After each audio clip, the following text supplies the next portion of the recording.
Міне сондай хадистердің бірінде Абдулла ибн Масуд радиаллаху анху айтады, әйгілі ғалым сахаба. Адам өмірден өткеннен кейін біреу да, мысалға жаңа Мүлк сүресін оқитындардың біреусі, өмірден өткеннен кейін ол қабірге қойылады ғой. Қабірге қойылған кезде азап періштелері болады.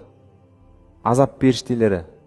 Періште деген сөзі біз ойламайық, бір жаңағыдай қалай айтсақ, тек қана бір анау киноларда бізге көрсетілетін суреттерде бүйтіп екі қанаты бар, садақ атып тұратын періште, ондай ғана емес.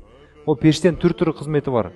Мысалы, жаналғыш періште, жаның сенің ештеңеге қарамай, ойбайлап жан-жағыңда жылап атқанына қарамай суырып алады да. Тереңінен суырып алады деп сипаттайды ғой Құранда. Сол сияқты азап періштелері бар.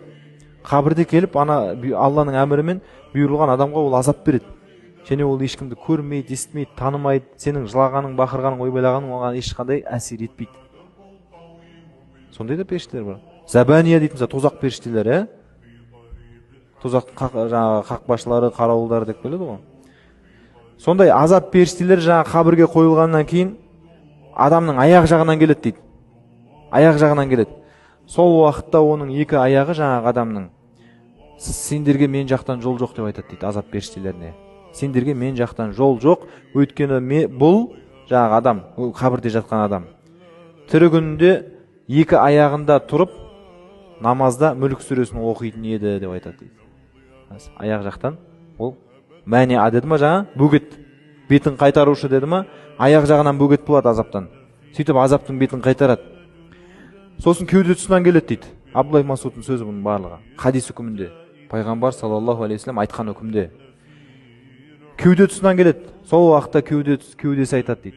Мен жақтан да сендерге жол жоқ. Өйткені бұл кеудесіне Мүлк сүресін сыйғызған деп айтады. Мүлк сүресін жаттап алған. Сосын бас жағынан келеді дейді.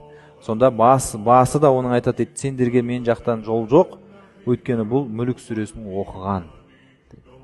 Міне осы нәрсені айтып, Абдулла ибн Масуд фахиял мәниа, біздің мәниа деп отырғанымыз бөгет болушы, бетін қайтарушы деп отырғанымыз осы тәмнау мин азабил қабр, қабірдің азабынан құтқарады, қабірдің азабының бетін қайтарады.